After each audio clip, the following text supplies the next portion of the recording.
जय हिंद साथियों, आप सभी को मैं नमस्ते करता हूं और साथ में इस चैनल पर स्वागत भी करता हूं। अगर आप हमारे चैनल पर नए आए हैं तो कृपया हमारे चैनल को सब्सक्राइब जरूर करते जाइएगा। इसके लिए मैं आपको बहुत बहुत धन्यवाद बोलूँगा। देखिए, आप जैसा कि हेडिंग में देख सकते हैं, मेन हेडिंग में चाल, समय और दूरी लिखा गया है। तो इसके बारे में हम जानकारी प्राप्त करेंगे और इसमें बेसिक वाला वीडियो बनाए हैं। कहा जाता है कंसेप्ट इज द पावर। अगर आपका कंसेप्ट क्लियर नहीं है किसी भी चीज़ के बारे में, चाहे आप मैथ के कोई भी टॉपिक पढ़िए, अगर आपका कंसेप्ट क्लियर नहीं होता है, कंसेप्ट जानते हैं मतलब बेसिक चीज़ों के बारे में जानकारी नहीं है, तो यकीन रखिए कि उसके बारे में आप कितना भी पढ़िए, राटा मारना ही पड़ेगा। राटा मारा हुआ चीज़ ज़्यादा दिन तक नहीं रहता है, जल्दी भुला जाइएगा। और आप एक बात शायद कभी ख्यालात नहीं करते हैं, आप देखिएगा कि जैसे कि हमारे जैसे टीचर हुए, चाहे यदि आप भी वैसे होंगे, टीचर ही होंगे, अगर हमारा वीडियो देख रहे होंगे तो आपको भी पता होगा कि आखिर हम जैसे टीचर को आखिर ये सब सवाल क्यों याद रहता है, 1 2 साल 3 साल, मतलब ज़्यादा से ज़्यादा दिन तक याद रहता है। क्योंकि हम लोग जो होते हैं वह बेसिक चीज़ों के बारे में ज़्यादा जानकारी इकट्ठा करते हैं पहले, उसके बाद ही सवाल को, क्वेश्चन को बनाना पड़ता है, तभी जा कर के पूरी कंसेप्ट क्लियर हो पाती है। इसीलिए कोई भी क्वेश्चन सामने आता है तो ज़्यादा चांस रहता है कि वह सवाल जरूर बन जाएगा। वहीं उल्टा आपके साथ होता है, कंसेप्ट क्लियर नहीं है, बेसिक क्लियर नहीं है और यहीं से आपके सवाल सामने आता है तो लगता है कि बन भी जाएगा, लेकिन बनता नहीं है। जैसे पढ़िएगा तो लगता है हाँ बन जाएगा, लेकिन जैसे ही बनाएगा तो समझ में नहीं आएगा कि शुरू आखिर कैसे किया जाए, सबसे पहले क्या लिखा जाए। ऐसा नहीं कि आप उस सवाल के बारे में नहीं पढ़े हैं, पढ़े होंगे जरूर, लेकिन वो क्या होता है कि उसमें आपको यह दिमाग नहीं दे पाता है कि आखिर हम शुरू कैसे करें। तो जानते हैं वो सब का कारण है basic. Concept is the power. अगर नहीं पता है बेसिक चीज़ों के बारे में किसी भी पार्ट में तो आप नहीं बना पाइएगा। तो यकीन रखिए, मैं आपको फिर एक बार बोलता हूं कि मैं आपका समय बिल्कुल बर्बाद नहीं करूंगा। अगर आप हमारा वीडियो पूरा फुल देख लेते हैं तो यकीन रखिए कि आप इसके बाद से कोई भी सवाल बनने का प्रयास करिएगा, आपको ज़्यादा से ज़्यादा समझ में आएगा। ऐसा नहीं कि टोटली सवाल बना लीजिएगा, लेकिन इतना तो यकीन रखिए कि आप 10 सवाल अगर बनाते हैं तो आराम से 7 या 8 सवाल, 7 सवाल तो मिनिमम हम ले लेते हैं, आराम से बन जाएगा। उन 3 सवालों के लिए बेसिक का अगला जो हम भाग बनाएंगे पार्ट 2, उसमें आपको क्लियर कर देंगे, तो जो सवाल बचेगा वो भी आप बना सकते हैं। ठीक है, तो चलिए बिना किसी देरी के हम शुरू करते हैं। अगर एक बार और आपसे बता दें कि अगर चैनल पर नए हैं तो आप हमारे चैनल को जरूर सब्सक्राइब करिएगा। अगर यह वीडियो पसंद आता है तभी करिएगा, आपको कोई दिक्कत नहीं है। तो चलिए शुरू करते हैं और आपको बताते हैं। कह रहा है सबसे पहले कि चाल किसे कहते हैं, स्पीड। तो देखिए लिखा गया है, यह भौतिक की परिभाषा है। भौतिक जो फिजिक्स कहता है कि किसी गतिशील पिंड द्वारा इकाई समय में तय की गई दूरी को चाल कहते हैं। तय की गई दूरी को चाल कहते हैं। चाल चाल चाल, बार बार यह शब्द आता है कि रेलगाड़ी की चाल ज्ञात कीजिए, नाव की चाल ज्ञात कीजिए, उसकी चाल, इसकी चाल, पता नहीं कैसा कैसा चाल कहता है। तो देखिए ना, कह रहा है कि किसी गतिशील पिंड द्वारा। गतिशील पिंड जानते हैं, गतिशील मतलब होता है कि वह वस्तु जो चल रहा है, जो गति में हो। जैसे कि हम यहाँ हैं, हम चल रहे हैं, हम गति में हुए। देखिए ये हम गति में हुए, तो हमको आप बोल सकते हैं कि हम गतिशील पिंड, पिंड मतलब कोई वस्तु है। ठीक है, तो इकाई समय में मतलब कि प्रत्येक सेकेंड में तय की गई दूरी को ही चाल कहते हैं। यह क्लियर हो गया होगा। ठीक है, और हम समय और दूरी के बारे में हम इसमें परिभाषा नहीं लिखे हैं, लेकिन आपको समझा देते हैं। समय तो नहीं भी लिखते तो कोई दिक्कत नहीं है, दूरी लिखना चाहिए, लेकिन परिभाषा आसान था इसलिए नहीं लिखे हैं। समय तो जानते हैं 24 घंटा जो समय होता है, 10 बजे 5 बजे जितना भी होता है। समय को ज़्यादा समझाने की जरूरत नहीं है, समय सब कोई जानता है कि रेलगाड़ी यहाँ से वहाँ में कितने समय में पहुँची या फिर पहुँचने में कितना समय लगा। बात समझ में आ रहा है? तो समय ज़्यादा तकलीफ नहीं देता है समझने में। क्वेश्चन बनाने में तो ठीक है समस्या है, लेकिन समझने में, अर्थ समझने में कोई परेशानी नहीं है। चलिए दूरी समझा देते हैं। दूरी क्या होता है, मान लीजिए कि आप अपने घर से कुछ सामान लेने के लिए मार्केट में निकलते हैं और मोटरसाइकिल स्टार्ट करते हैं। ठीक है, तो मोटरसाइकिल स्टार्ट करते हैं अपने घर से, वहाँ पे आप टेढ़े मेढ़े रास्ते से होकर जाते हैं, दुकान पर पहुँचते हैं, सामान लेते हैं, वापस घर आ जाते हैं। तो आपसे बोला जाए आपने कितनी दूरी तय की, तो आप लगाइएगा कि हमारा घर यहाँ था, हम वहाँ पर गए हैं। तो आप सीधा सीधा मत मापिए, सीधा सीधा नहीं, आप जो भी रास्ते टेढ़े मेढ़े करके गए हैं उन सभी को जोड़ना पड़ता है, वही दूरी है आपकी। ये भी फिजिक्स ही कहता है। बात समझ में आ रहा है? दूरी का परिभाषा होता है कि रास्ते द्वारा चली गई कुल लंबाई को ही दूरी कहते हैं, या फिर रास्ते की कुल लंबाई को दूरी कहते हैं। आपने जो भी आपने शुरू से अंत तक दूरी तय किया था, मतलब कि आपने जो भी चाल से गए थे, हो सकता है कि तेजी में गए हो या फिर आपका स्पीड थोड़ा कम हो, लेकिन दूरी करने का मतलब हम सभी को जोड़ेंगे। यह हम इसलिए बता रहे हैं क्योंकि इस पाठ में आएगा कि कोई रेलगाड़ी पहली प्लेटफार्म को पार करके दूसरी पर जाती है, वहां पे से तीसरी पर जाती है, उसको इतना समय लगता है। तो उसमें कहता है कि दूरी ज्ञात करिए, तो लगता है कि कहाँ से निकाले दूरी। अब पहली से दूसरी से निकाले कि दूसरी से तीसरी से निकाले, समझ में आ रहा है? तो वहां पे हम समझाएंगे। अगर हमारे वीडियो पर लगते हैं, चैनल से जुड़ जाते हैं, तो सभी हम क्लियर कर देंगे, इतना यकीन रखिए। ठीक है, तो ये हुआ आपका दूरी। ठीक है, और जो आप सोच रहे थे कि हम अपने घर से उस दुकान तक गए हैं तो ज़्यादा नहीं 1 किलोमीटर की दूरी है, जबकि असलियत में आप जो टेढ़े मेढ़े गए थे वो 5 किलोमीटर था, और आप अनुमान लगा रहे हैं सीधा सीधा कि यहाँ से वहाँ तक है तो 1 किलोमीटर है। तो विस्थापन है, फिजिक्स कहता है विस्थापन, यह विस्थापन होगा। ठीक है, तो विस्थापन हम नहीं पढ़ रहे हैं, बस आपको हम दूरी बताएं, समय बताइए दिए हैं। तो चलिए अब हम बात करते हैं इसके स्टार जो लिखा गया इसके बारे में बात करते हैं। लिखता है कि नोट में इसका मात्रक एम प्रति सेकेंड, मतलब मीटर प्रति सेकेंड, एम बटा एस भी इसको हम लिख सकते हैं। ओके, मार्कर नहीं है हमारे पास, लाते हैं मार्कर। हाँ देखिए, इसको हम ऐसा भी लिख सकते हैं, एम बटा एस। और इसी चीज को समझिएगा, इसी चीज को एम इस तरह से लिखा जाता है, मीटर प्रति सेकेंड। इसे हम प्रति बोलते हैं, बटा जो है ना, इसे ही हम बोलते हैं। अगर आप कैंसर कहीं पे देखिएगा तो 5/2 आता है ना, इसे हम ऐसा भी लिख सकते हैं 5/2, समझ में, ऐसा भी लिख सकते हैं। तो यही बाटा है। तो लिखा गया है कि इसका जो मात्रक होता है मीटर प्रति सेकेंड, और एक किलोमीटर प्रति घंटा होता है, किलोमीटर प्रति घंटा। तो इसे ऐसा भी लिख सकते हैं कि नहीं, देखिए तो km/h आसानी से लिख सकते हैं।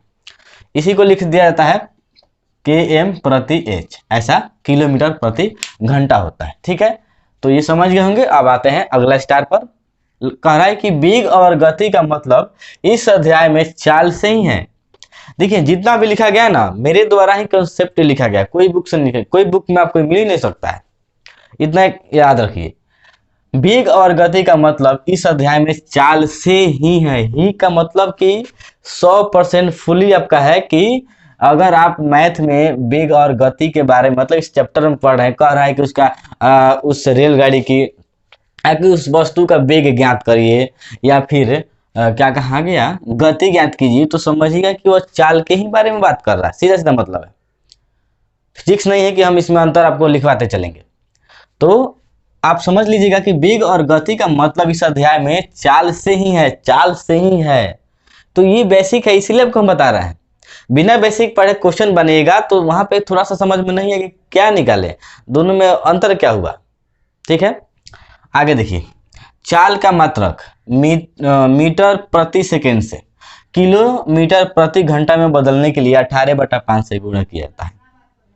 ये तो आपको भी पहले से पता होगा। ये दो जो वर्ड है ना, ये वाला देखिए, ये सभी आदमी को पता रहता है।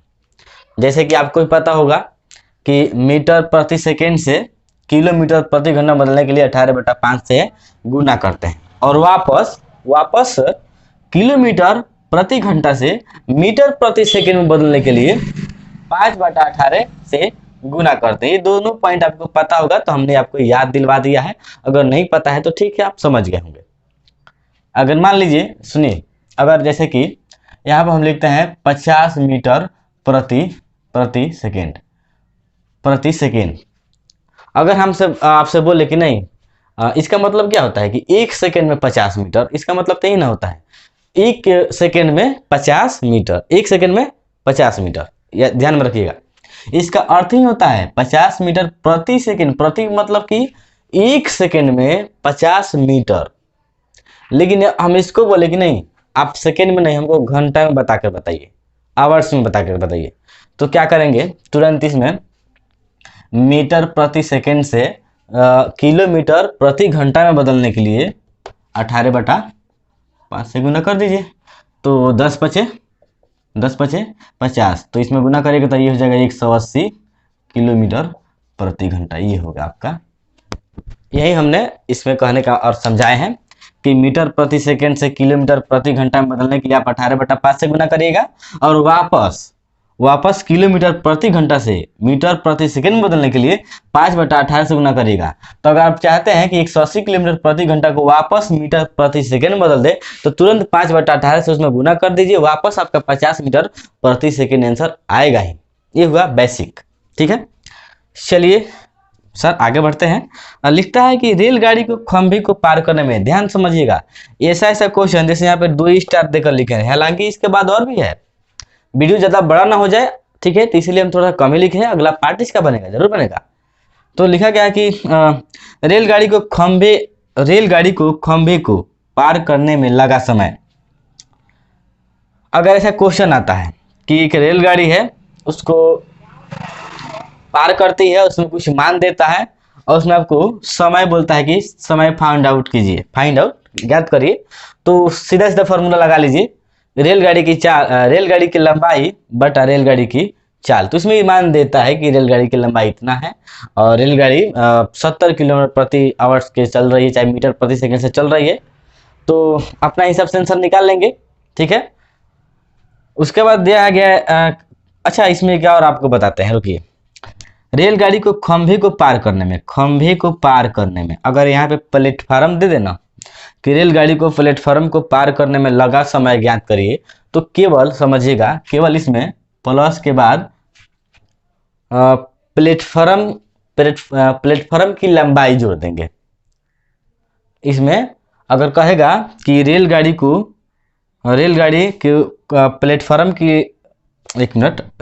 को प्लेटफार्म को पार करने में लगा समय ज्ञात करिए। प्लेटफार्म को पार करने में लगा समय, तो इसी फॉर्मूला में केवल रेलगाड़ी की लंबाई प्लस प्लेटफार्म की लंबाई बटा रेलगाड़ी की चाल जोड़ देंगे, हमारा आंसर आ जाएगा, ठीक है। आगे देखिए, कोई रेलगाड़ी टेलीफोन के खंभे या पुल को पार करने में अपनी लंबाई के बराबर दूरी तय करती है। पॉइंट नोट करिएगा ध्यान से, कोई रेलगाड़ी है, टेलीफोन के खंभे हो या पुल को पार करने में अपनी लंबाई के बराबर, ही तो मेन इसमें पॉइंट है समझने वाला, अपनी लंबाई के बराबर दूरी तय करती है। अगर ये वाला आपको याद रहता है तो क्वेश्चन बनाने में ज़्यादा समस्या नहीं होता है। और भी इसके बाद है, कुछ शब्द पर हम गौर करेंगे और आगे आपको हम बताएंगे। फिलहाल आपको कुछ फार्मूला सूत्र के बारे में बता देते हैं कि यही वह 3 सूत्र है जो पूरी इसी से चलता है, ये इसी से अड़ा हुआ है, दूसरा कोई सूत्र नहीं है। अच्छा, आप कहिएगा कि तो फिर ये क्या है, तो देखिए ये सूत्र नहीं, एक तरीका है, जरिया है जल्दी से आंसर निकालने का। नहीं तो ऐसा भी फॉर्मूला लगाकर आराम से बना सकते हैं, लेकिन थोड़ा बढ़ा जाता है, बढ़ा जाएगा, इसलिए ये वाला आसान तरीका है, हम बना लेते हैं। नहीं तो यही सबसे फॉर्मूला से सभी सवाल बनता है, बाकी कुछ नहीं है, यही 3 ही फॉर्मूला है इस पाठ में। लिख रहा है कि दूरी बराबर चाल गुने समय, समय बराबर दूरी बटा चाल, चाल बराबर दूरी बटा समय है। चलिए कुछ कठिन शब्द के बारे में बताते हैं। ये जब कठिन शब्द इसलिए लिखे हैं, जैसे ही आप सवाल पढ़िएगा ना, तो इसमें ऐसे कुछ क्वेश्चन आता है तो समझ में नहीं आता है, समझ में, मतलब आप क्वेश्चन का हुनर रखते हैं बनाने, हम बना लेंगे, लेकिन कुछ वर्ड के चलते समझ में नहीं आने के कारण क्वेश्चन का ऑप्शन गलती आ जाता है और हमारा आंसर गलती हो जाता है। लिख रहा है कि गतिशील पिंड, अभी आपको बता चुके थे, यहाँ पे लिखा हुआ था शायद, यहाँ पे गतिशील पिंड क्या होता है, वैसी वस्तु जो गति में हो, ठीक है, गतिशील पिंड कहेंगे, जो चल रहा हो, रुका नहीं हो, गतिशील पिंड। अगला पॉइंट कह रहा है कि अपेक्षिक वेग। तो देखिए अपेक्षिक वेग क्या होता है, तो अपेक्षिक वेग होता है 2 प्रकार के, जैसे समझिएगा, ढंग समझिएगा। जैसे मान लीजिए कि आप हुए और हम हुए, आप इधर से आ रहे हैं, हम इधर से आ रहे हैं, जैसे देखिए हमसे चल रहे हैं और आप इधर से आ रहे हैं, तो उस हालत में कहा जाएगा क्वेश्चन में कि दोनों आदमी का चाल ज्ञात करिए।